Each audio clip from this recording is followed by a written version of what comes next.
드디어 1UBD를 돌파했습니다. 와 추석이고 하니까요 1UBD 돌파 기념으로 스타벅스 모카 기프티콘을 총 100분께 쏘겠습니다. 일단 구독을 해주시고 모카 @mokakr로 카톡 적어서 메일 보내주세요. 여러분들 항상 고맙습니다.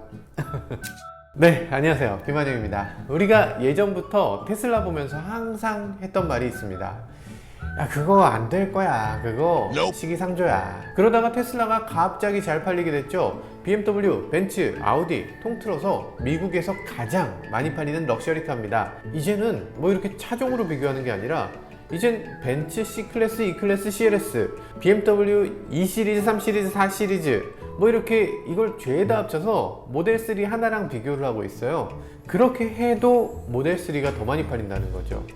야, 그거 뭐 일시적인 거야. 우리 뭐 전통적인 자동차 회사들 정말 얼마나 대단한 형님들인데 그분들이 지금까지 전기차 안 만들어서 그렇지 정말 맘 잡고 만들면 단숨에 제치게 될 거야, 뭐 그랬죠. 근데 이 형들이 좀 이상해요. 테슬라 모델 S 나오고 10년이 다 돼가는데 이상하게 왜 안 내놔.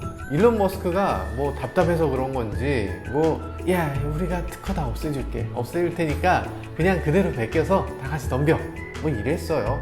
그랬는데도 안 내놔. 이거 빨리 내놔서 테슬라를 바로 발라줘야 되는데 형님들 좀 빨리 좀 내놔줘 뭐 이런 심정이었잖아요. 드디어 나왔습니다.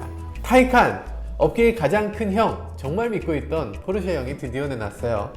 역시 갓갓 포르쉐. 야, 너희 이제 다 죽었어. 이제 우리 큰 형 왔어. 이제 이거 뭐 그냥 한번 시험 삼아 내놓자 이랬던 차가 아니라 정말로 본격적으로 정말 작심하고 내놓은 거죠. 미션 2, 테슬라 킬러라는 소문과 함께 7년의 개발 과정을 거치고 수천억 원을 들여서 기초부터 완벽하게 새로 만들었어요. 전면 디자인 진짜 멋지죠? 울고 있다고요? 아, 여기 요 헤드램프 여기가 눈물 자국이다. 이게 뭐 캐딜락은 뭐 통곡하는 거예요. 포르쉐인데 멋있는 거라 그래야죠. 이 차는 디자인만 멋진 게 아닙니다. 기존까지 포르쉐를 그냥 쌈 싸먹는 정도의 출력이에요. 포르쉐 911 터보 500마력 남짓이죠. 이 차는 오버부스트를 하면 761마력까지 가요. 와, 정말 대박. 토크도 1000Nm가 넘습니다. 시속 100km까지 가속 시간은 2.8초. 최고 출력은 시속 260km. 이건 왜 이거밖에 안 나와? 2.0L 벨로스터연하고 비슷한 수준인 것 같기도 하고. 어쨌든 무게는 경량화해서 2.3톤. 잠깐, 이것도 좀...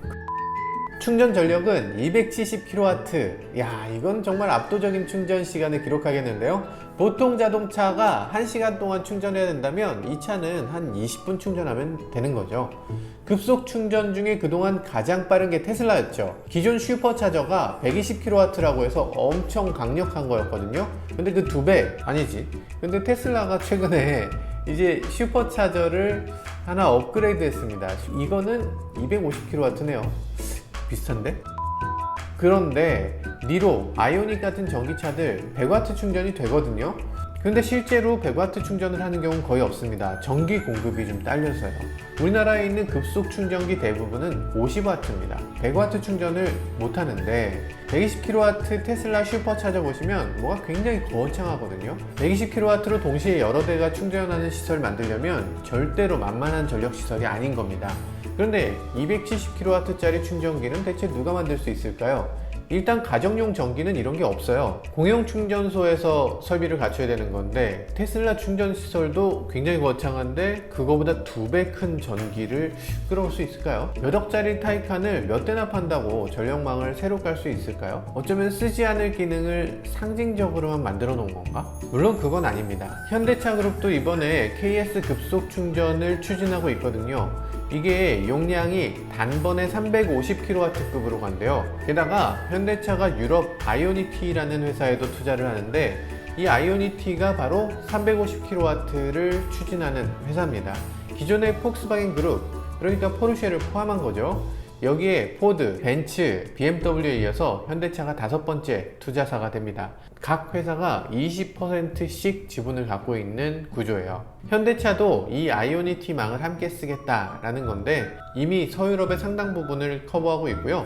이제 전 유럽에 설치하게 될 350kW의 유럽 전력망입니다. 와, 대단하네.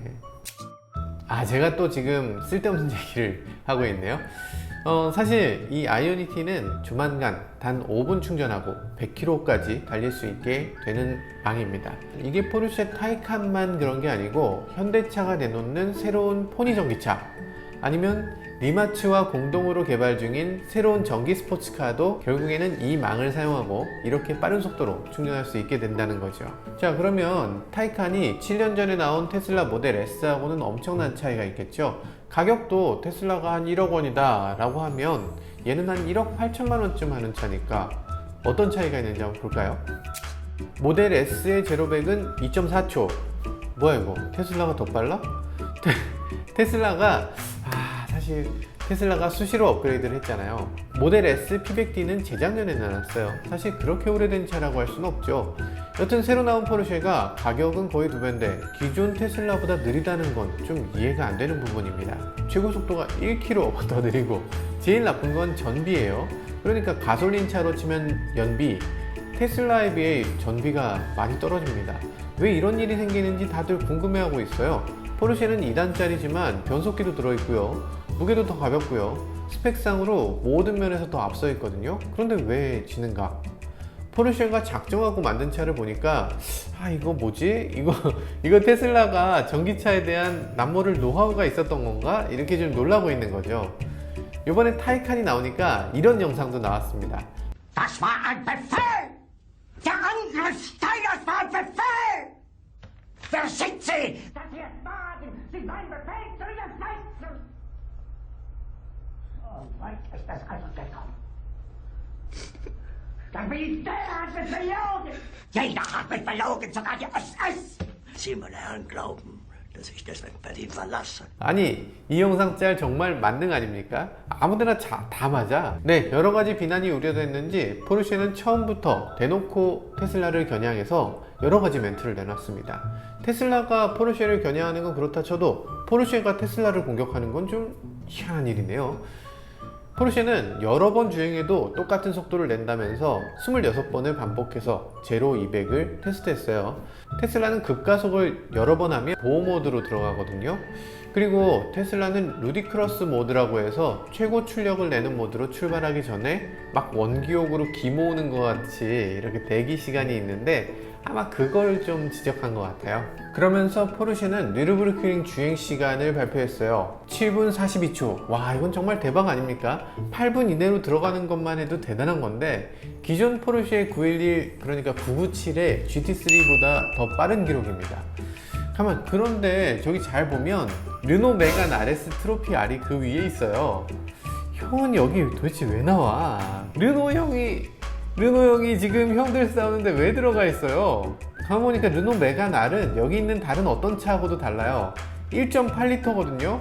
거기 300마력 밖에 안 돼요. 게다가 타이어도 레이싱용 슬릭 타이어나 뭐 되게 고급이 아니라 일반 타이어 중에 그냥 고급 타이어였었어요. 그리고 이 차는 전륜구동이야. 게다가 결정적으로 리어 서스펜션이 토션빔이야. 토션빔 제발 좀 그만 좀 괴롭혀. 이 사람들 뭐예요 이거? 잘 만든 토션빔이 뭐 못 만든 멀티링. 여튼 포르쉐는 서킷 기록을 보여주면서 야, 이거 테슬라는 이거 못할걸? 이렇게 도발한 셈이에요. 일론 머스크가 어떤 양반인데 포르쉐의 이 도발을 듣고 가만히 있었겠습니까? 당연히 가만히 있지 않았죠. 일론 머스크는 트위터에서 짧게 한마디 했습니다. 테슬라 모델 X 다음 주 뉘르부르크링. 이거 무슨 뭐 결투예요? 실제로도 일론 머스크는 여기에 맞서서 차를 한 대 더 만들었습니다. P100D가 아니라 P100D 플러스를 만든 거죠. P100D 플러스는 그 전까지 있던 루디크러스 모드까지 있는 게 아니라 플리드라는 모드를 새로 만들었어요. 그래서 이 모드를 이용하면 전보다 더 강력한 퍼포먼스를 낼 수 있다고 합니다. 모터가 3개 달려 있어서 퍼포먼스도 더 높고 서킷을 달릴 때도 훨씬 더 냉각이나 이런 것들의 효율을 높인 모델이라고 하죠. 테슬라 로드스터에서 온 파워트레인을 상당 부분 이렇게 넘겨받았고 이걸 이용해서 뉘르부르크링 서킷 기록도 잘 낼 수 있을 것으로 이렇게 자신하고 있는 것 같아요. 하지만 뉘르부르크링 서킷 기록이 그렇게 만만한 게 아니죠. 어떤 식으로 결과가 나오게 될지는 조금 더 지켜봐야 할 것 같습니다. 포르쉐의 도전으로 테슬라가 독식하고 있던 럭셔리 전기차 시장에 전쟁이 시작된 걸로 볼 수 있겠습니다. 가장 잘하고 있는 건 의외로 볼보죠. 볼보가 폴스타라는 레이싱 튜닝 브랜드를 전기차 전용 브랜드로 전환하면서 계속 뭔가 보여주고 있고요. 폭스바겐은 친환경 브랜드 ID에서 ID3라는 전용 플랫폼의 전기차를 내놨습니다. 메르세데스 벤츠도 EQ 브랜드를 아주 적극적으로 활용해서 전기차를 쭉 내놓습니다. 이번에 나온 차는 EQC, EQV, EQS까지 거의 모든 전 차종을 전기차화하려는 움직임을 보여주고 있어요. 그 중에서 메르세데스 벤츠가 벤츠 하면 떠오르는 이미지, 그 S클래스 자체를 전기차화하는 초럭셔리 카를 만들기 때문에 개인적으로는 이 EQS가 어떤 식이 될지 정말 기대가 큽니다. BMW는 방향성을 일찌감치 잡았죠. i3, i8 같은 i 브랜드를 내놨는데 너무 일찍 시작했는지 성장 동력이 좀 약해진 건지 요즘은 조금 힘을 못 받고 있는 것 같죠. 중국에서도 니오라는 브랜드가 나오고 있고요. 우리나라하고도 관계가 조금 있는 바이톤 같은 경우도 올해 말부터 시범 차량이 나오게 되죠. 사실 우리가 가장 관심 있는 건 이런 게 아니죠. 우리가 가장 관심 있는 건 현대기아차잖아요. 이렇게 불꽃 튀기는 시장이 분명히 시작됐는데 이 형들 대체 뭐 하고 있나? 현대차도 당연히 가만히 있지 않습니다. 이번 프랑크푸르트 모터쇼에서 콘셉트카 45를 내놨죠. 이 차는 콘셉트카지만 현대차가 레트로 디자인에 굉장히 관심을 갖고 있고 앞으로 재미있는 자동차를 만들겠다 이런 의지를 보여주는 것 같아요. 그리고 전기로만 달리는 레이스카 ETCR을 내놨고요. 이 전기 레이스카를 위해서 파워트레인은 리마츠에서 공급받았죠. 지난 5월에 현대차 그룹은 크로아티아 리마츠에 약 1,000억 원 정도를 투자한 바 있었죠. 우리 현대차 형님이 리마츠 거의 대주주야. 뭐 우리 현대차하고 리마츠하고 힘 합치면 뭐 포르쉐 능가할 거야. 뭐 이렇게 생각했는데 사실 포르쉐가 리마츠 지분을 더 늘렸다고요. 15.5%. 아 이거 뭐야? 이거 갑자기 타이칸을 출시하면서 지분을 더 늘렸어. 이거 두 가지로 해석 가능하죠. 타이칸을 만들 때 리마츠에서 큰 역할을 했다. 아니면 반대로 타이칸이 나와 보니까 아 이거 좀 약한데? 앞으로 성장 동력이 더 필요한데? 이러면서 리마츠 같은 회사가 아니면 안 될 것 같아. 이런 거 아니었을까? 이런 생각도 들죠. 네, 이래저래 전기차들의 전쟁이 시작됐습니다. 한때 테슬라 인기는 그저 일순간 반짝하는 그냥 남들이 안 만드니까 그냥 팔리는 빈집털이에 불과하다 이렇게까지 생각했었는데 한때는 정통 자동차 회사들이 작정하고 만들기만 하면 바로 테슬라 망할 거다 이런 생각도 팽배했어요. 거대 자동차 회사가 결코 만만한 상대가 아닌데 이런 노하우가 하루아침에 터득될 것도 아닌데 업계에 오래 몸담았을수록 이 생각이 너무나 굳건해서 신규 회사의 움직임을 우습게 보게 됩니다. 언론과 전문가들의 비아냥을 뚫고 소비자들의 선택으로 이 상황을 뒤집는 것, 대체 어떻게 이런 일이 가능했을까? 백지에서 만드는 것의 힘, 그리고 상상력 무제한의 힘이 아닐까 싶습니다. 대기업에선 절대로 혁신이 나올 수 없다고 하죠. 테슬라가 작고 강하게 다음 발걸음을 계속 밟아주면 좋겠습니다. 현대차나 기타 등등 다른 회사들도 좀 못 믿었더라도 이 펄떡펄떡 뛰는 작은 회사들과 함께 제휴하고 함께 커가는 세상을 만들었으면 합니다. 요즘은 상생이라는 표현이 좀 왜곡돼 있어요. 상생이 자기가 좀 손해보더라도 작은 회사 도우라는 뜻이 아니죠. 작은 회사들의 도움을 받지 않으면 큰 회사가 살아남을 수 없다는 뜻인 겁니다. 작은 회사 안드로이드나 유튜브가 이제 구글을 먹여 살리는 그런 회사가 됐듯이 작은 회사들로부터 혁신 동력을 얻고 서로 생존할 수 있도록 도움을 주는 건전한 관계가 필요한 시점입니다. 지금까지 모카 김한용이었습니다. 감사합니다.